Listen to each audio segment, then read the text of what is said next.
जी हाँ दोस्तों, नमस्कार। तो सबसे पहले मैं अपने विद्वान साथियों को, विषय बहनों को, सभी विद्यार्थीगण को, सभी प्रियजनों को बहुत बहुत तहे दिल से स्वागत करता हूँ। विद्यार्थीगण, आपका भाई, आपका दोस्त मुखातिब हो चुका है आप सभी लोगों के सामने। आप भी जुड़ जाइए अपने भाई के साथ, अपने दोस्त के साथ, पूरी शक्ति के साथ।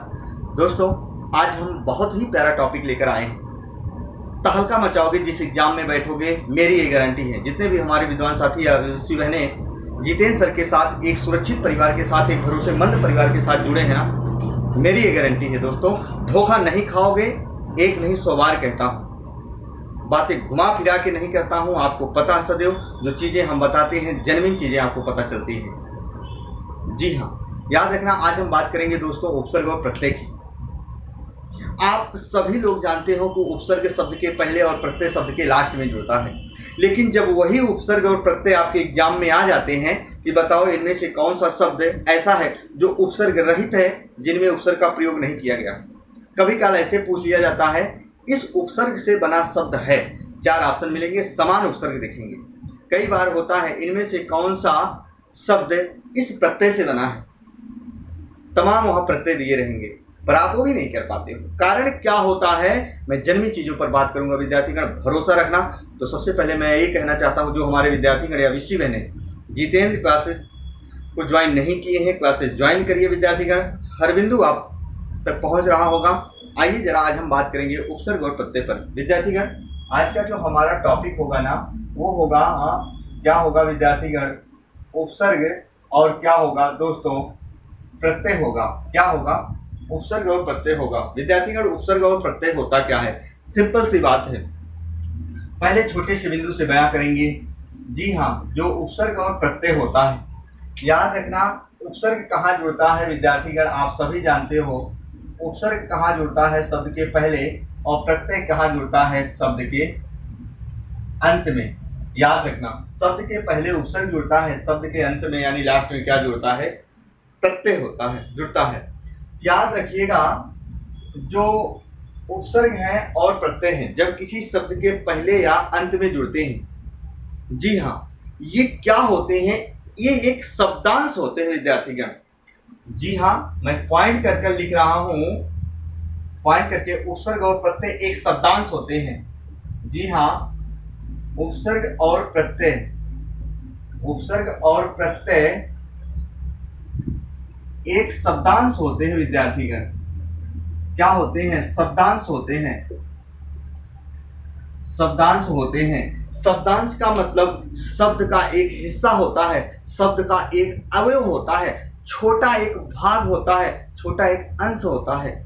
शब्दांश शब्द का एक छोटा अंश होता है। जी हाँ, आप समझ चुके होंगे, जो शब्द का एक अंश होता है। विद्यार्थीगण, याद रखना, चाहे उपसर्ग हो चाहे प्रत्यय हो, बहुत अच्छी बात कर रहा हूं, चाहे उपसर्ग हो चाहे प्रत्यय हो, उपसर्ग और प्रत्यय का कोई अर्थ नहीं होता।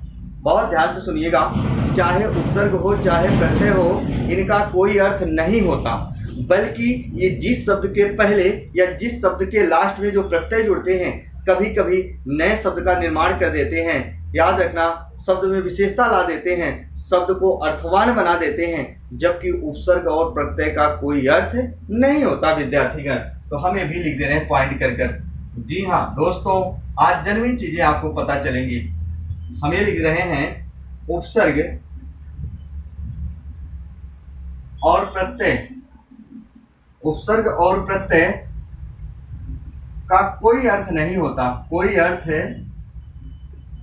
नहीं होता है, नहीं होता है, बल्कि इनको अर्थ के रूप में प्रयोग किया जाता है विद्यार्थीगण। क्या?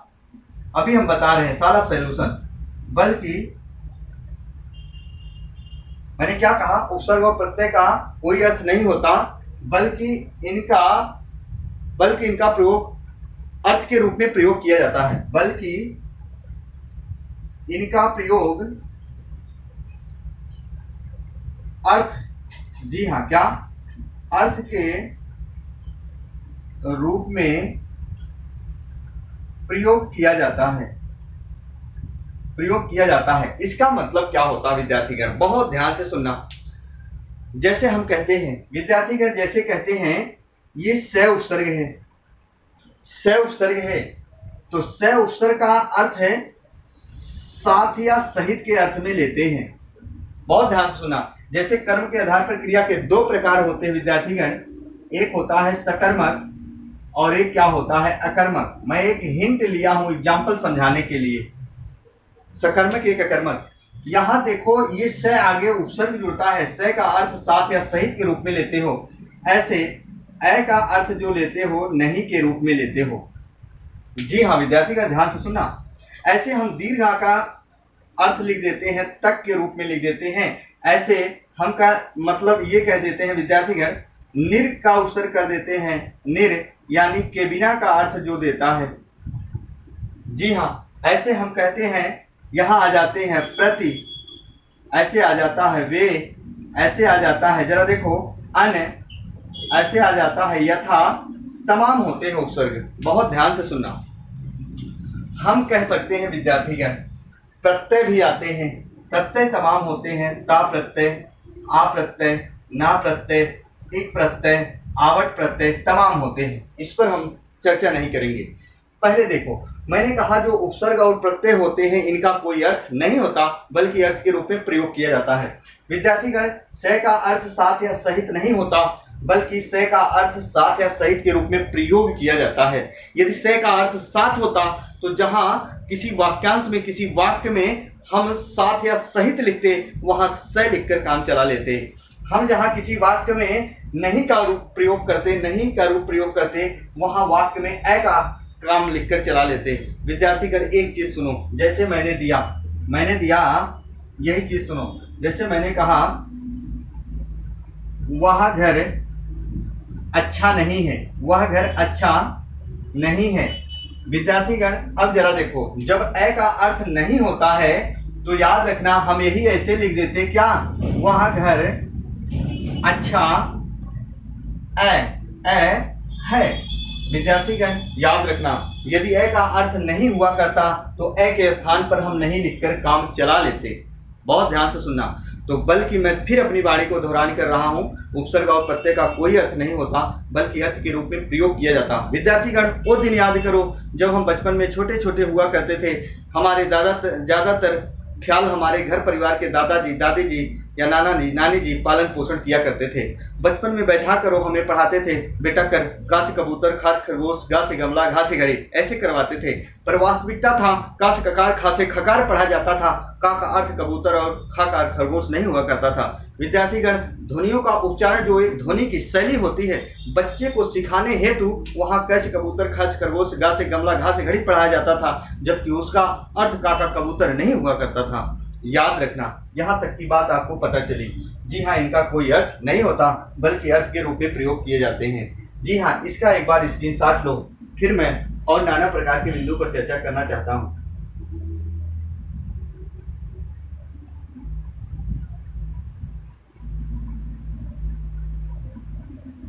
जी हाँ, अब जरा देखो, मैंने कहा उपसर्ग और प्रत्यय का कोई अर्थ नहीं होता। अभी तक इतना याद रखना, एग्जाम में पूछा गया है उपसर्ग और प्रत्यय का अर्थ क्या होता है, तो आप जवाब देना। अब जरा देखो, बहुत इंपॉर्टेंट बिंदु पर चर्चा करेंगे विद्यार्थीगण कि उपसर्ग और प्रत्यय लगते किसके साथ हैं।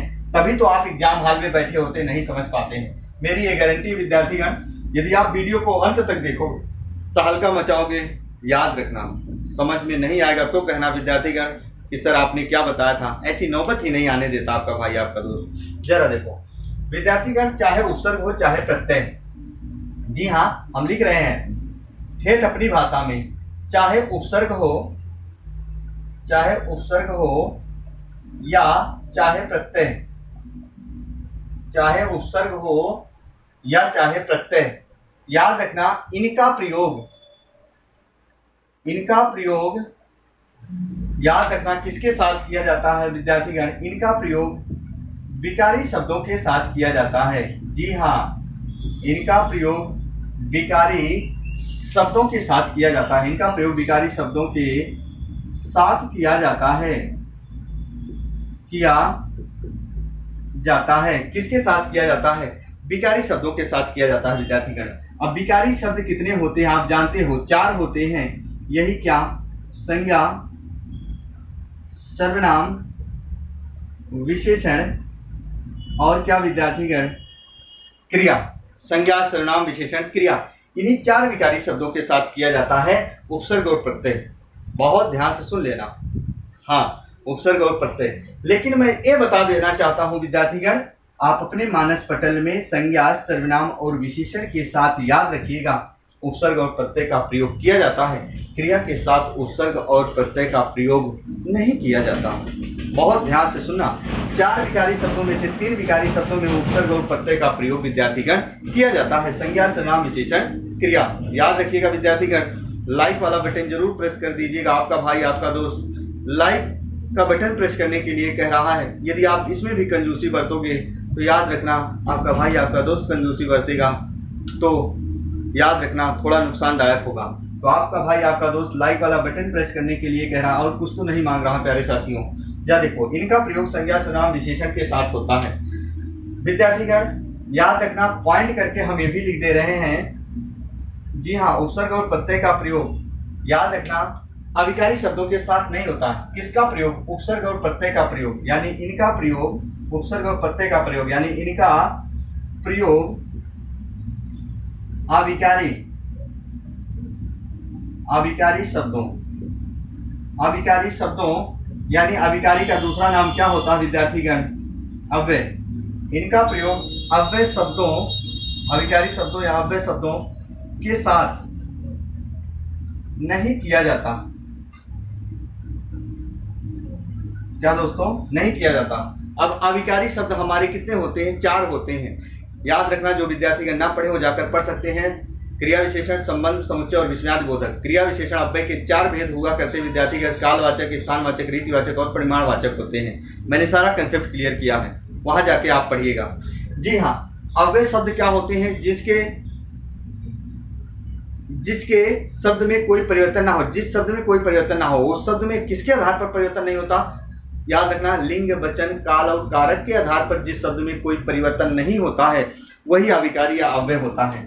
याद रखना, जैसे कोई कहे विद्यार्थीगण अव्यय जिसमें परिवर्तन ना हो, जैसे आज, जैसे, इसलिए, जैसे, अथवा, जैसे, या, जैसे, परंतु, हम कुछ भी लिख दिए। अब इसमें देखो कोई उपसर्ग या प्रत्यय नहीं लगेगा, जो अविकारी होते हैं, जो अव्यय होते हैं। लेकिन इनका प्रयोग मैंने कहा विकारी शब्दों के साथ होता है विद्यार्थीगण। जैसे मैंने कहा इनका प्रयोग विकारी शब्दों के साथ होता है। अब जरा देखो, जैसे मैंने कहा विद्यार्थीगण, कुछ शब्द लिखा मैंने, जैसे काल लिखा। अब काल विकारी शब्दों में से है, संज्ञा, सर्वनाम, विशेषण। अब आप समझना, अब इसी के ठीक पूर्व यदि हम उपसर्ग जोड़ दिए तो क्या हो गया? अकाल हो गया। अब जरा देखो, काल एक शब्द था, सार्थक शब्द था जो अर्थ दे रहा था, और इसके ठीक पूर्व जैसे मैंने अ जोड़ा तो नए शब्द का निर्माण हुआ, शब्द में विशेषता ला दिया, शब्द को अर्थवान बना दिया, जबकि उपसर्ग और प्रत्यय का कोई अर्थ नहीं होता। विद्यार्थीगण एक शब्द मैंने लिखा, जरा देखो आपको समझना है, डर के आगे जीत है, याद रखना। जैसे मैंने दिन लिखा और दिन के ठीक पूर्व यहाँ जोड़ दिया क्या? जरा देखो, प्रति, तो ये क्या हो जाता है? प्रतिदिन हो जाता है। ये भी संज्ञा शब्द है। संज्ञा के ठीक पूर्व क्या जुड़ा? उपसर्ग जुड़ा विद्यार्थीगण। संज्ञा अपने आप में विकारी शब्द है। जी हाँ, ध्यान से समझना। हम ऐसे कहते हैं, जैसे विद्यार्थीगण कह देते हैं, ऐसे आ जाता है टूट, और यहाँ अ उपसर्ग जोड़ देते हैं, अ उपसर्ग, तो क्या हो जाता है? अटूट हो जाता है, नए शब्द का निर्माण हो जाता है विद्यार्थीगण। जैसे हम लिखते हैं सुंदर। अब सुंदर शब्द अपने आप में क्या है? विशेषण है, और इसी में जब हम ता प्रत्यय जोड़ देते हैं, विद्यार्थीगण, तो देखो क्या हो जाता है? सुंदरता हो जाता है। यानी नए शब्द का निर्माण कर दिया, शब्द की विशेषता ला दिया, अर्थवान बना दिया, जबकि इसका कोई अर्थ नहीं होता। लेकिन प्रत्यय का प्रयोग कहाँ हुआ? इस सुंदर शब्द में, यानी विशेषण है सुंदर शब्द। जैसे हम कहते हैं विद्यार्थीगण, मैंने कहा भूख, भूख कहा, इसी में आ प्रत्यय लगा दिए, तो याद रखना नए शब्द का निर्माण कर दिया, अर्थवान बना दिया, शब्द में विशेषता ला दिया, भूखा हो गया। बात समझ गए? जैसे मैंने कहा भारत, विद्यार्थीगण 1 लाख एग्जाम्पल हल करोगे, सुरक्षित परिवार के साथ जुड़िए, भारत, और ये प्रत्यय जोड़ दिए तो बना क्या? भारतीय बन गया, नए शब्द का निर्माण कर दिया। लेकिन जुड़ किसके साथ रहा है? विकारी शब्दों के साथ। अब आप समझ गए होंगे। ऐसे जितने भी उपसर्ग और प्रत्यय होते हैं विद्यार्थीगण ना, वो विकारी शब्दों के साथ इनका प्रयोग किया जाता है। अभिकारी शब्दों के साथ इनका प्रयोग विद्यार्थीगण नहीं किया जाता। एक चीज जीवन में गांठ बांधकर लिख लीजिएगा। जी हाँ विद्यार्थीगण, अब हम बात करेंगे इसका। एक बार स्क्रीनशॉट लीजिए, इसका स्क्रीनशॉट लो विद्यार्थीगण, फिर हम बता रहे हैं।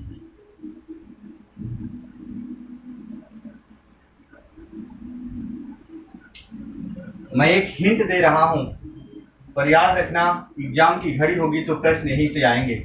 परेशान मत होना, वीडियो को लेकिन अंत तक देखिएगा।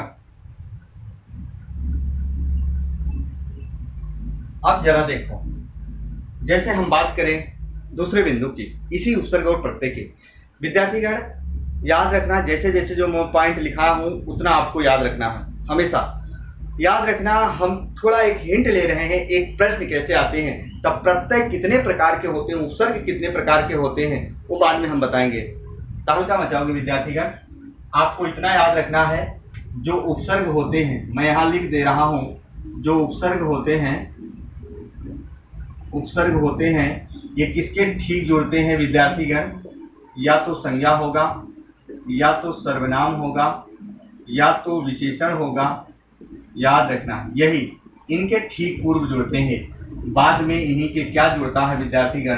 प्रत्यय। आपको इतना याद रखना है। अब हम बता रहे हैं, जैसे कुछ प्रश्न लिख रहे हैं विद्यार्थीगण, आपको बताना है। जैसे मैंने लिखा, आपको समझना, जैसे मैंने लिखा कुमाता, जैसे मैंने लिखा कुपुत्र, जैसे मैंने लिखा कुमाता, जैसे मैंने लिखा कुपुत्र। जैसे देखो हमने यहां लिखा विद्यार्थीगण कुलीन, या देखो मैंने लिखा कुमाता, मैंने लिखा कुपुत्र, मैंने लिखा कुलीन, और एक शब्द ऐसे और लिख दे रहे हैं विद्यार्थीगण। जी हाँ, कुकाल, कुकाल। जरा देखो ऐसे मैंने लिख दिया। अब विद्यार्थीगण 4 ऑप्शन मिलेंगे, एक हिंट मिल रहा है आपको, आपको ये समझना है। मैंने इसे प्रश्न दिया है, आपको समझना। पूछेगा इनमें से कौन सा शब्द उपसर्ग रहित है, जिसमें उपसर्ग का प्रयोग नहीं किया गया है, यानी कु उपसर्ग का प्रयोग नहीं किया गया। एक हिंट दे रहा हूं, अभी समझना। इनमें से कौन सा ऐसा शब्द है जिसमें कु उपसर्ग का प्रयोग नहीं किया गया? कुमाता, कुपुत्र, कुलीन, कुकाल। जी हाँ विद्यार्थीगण याद रखना। ये देखो माता क्या है? माता क्या है? संज्ञा है, विकारी शब्दों के साथ उपसर्ग जुड़ा। कैसी माता? बुरी माता। कैसा पुत्र? नालायक पुत्र। याद रखना ये कुलीन है, ये काल है, काल का मतलब समय। याद रखना बुरा समय, जिसका ऐसे आता है, इसी के प्रति विद्यार्थीगण दुकाल आता है। दुकाल काल का मतलब होता है समय, जिसका समय बुरा चल रहा होता है उसी को कुकाल चाहे दुकाल कहा जाता है। विद्यार्थीगण ध्यान से देख लेना। लेकिन जैसे कुलीन कहा, अब जैसे इसका जब शब्द विच्छेद करोगे ना, तो कु जमा माता होगा। कुपुत्र का कु जमा क्या होता है विद्यार्थीगण? पुत्र होता है। लेकिन कुलीन का देख लो विद्यार्थीगण, कुल जमा इन होगा। अब यहाँ प्रत्यय जुड़ा है, अब यहाँ प्रत्यय जुड़ा है, ये उपसर्ग रहित है, इसमें उपसर्ग नहीं लगा है। और दुकाल में, कुकाल में ऐसे कु जमा काल होता है। याद रखना कुलीन ये जो है सार्थक शब्द है। याद रखना कुल का मतलब होता है परिवार, वंश, कुटुंब होता है। जो उच्च कुल से बिलोंग करते हैं, उच्च कुल से होते हैं, उन्हीं को कुलीन कहा जाता है विद्यार्थीगण। याद रखना इन का मतलब किसी चीज में डूबा हुआ, मग्न हुआ, इसमें उपसर्ग नहीं है। प्रश्न बहुत आ जाते हैं, आपको वो प्रश्न करना पड़ेगा, और प्रश्न आते हैं तो तहलका मचा देते हैं विद्यार्थीगण। याद रखिएगा। तो जैसे हम कुछ प्रश्न दे रहे हैं, यहाँ जरा देखो यही शब्द दे दिए, जैसे दुराहा, दुराहा, दुकाल, ऐसे दुकान, ऐसे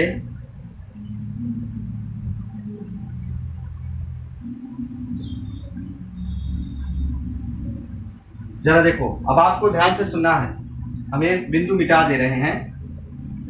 जरा देखो प्रश्न बहुत, जैसे मैंने दिया दुकाल, जैसे मैंने दिया दुकान, जैसे मैंने दे दिया, जी हाँ, दूरबीन, दूरबीन दे दिया। इनमें से दे दिया कोई नहीं। 4 ऑप्शन बना दिया विद्यार्थीगण। जरा देखो दूरबीन, दुकाल, दुकान, कोई नहीं। इनमें से कौन सा शब्द ऐसा है जिसमें दो उपसर्ग का प्रयोग नहीं किया गया? अब आपको ध्यान से देखना है, बहुत ध्यान से देखना। या कौन कौन से ऐसे शब्द हैं, कितने शब्द हैं जिनमें दो का प्रयोग नहीं किया गया है, दो उपसर्ग? तो याद रखना, एक दूरबीन है। दूरबीन याद रखिएगा, दो का मतलब होता है क्या? बहन विद्वान साथी जरा ध्यान से देखिएगा, ये दो है, दो का मतलब होता है बुरा। ये दुकाल जिसका बुरा समय चल रहा हो। दुकान कहोगे कान सार्थक शब्द है, याद रखना दुकान क्या होता है? एक सार्थक शब्द है। इसका अर्थ निकालोगे तो नहीं निकलेगा, टुकड़े में करके निकालोगे। दु और कान, दुकान क्या होता है? जो एक रोजगार देने योग्य, हम कहते हैं कोई चीज बेची जाती है, हम कहते हैं वहां बहुत से नाना प्रकार की सामग्री मिलती है। तो जरा देखो, दुकान में यहाँ उपसर्ग नहीं लगा है, दूरबीन में भी उपसर्ग नहीं लगा है, यहाँ दुकाल में है।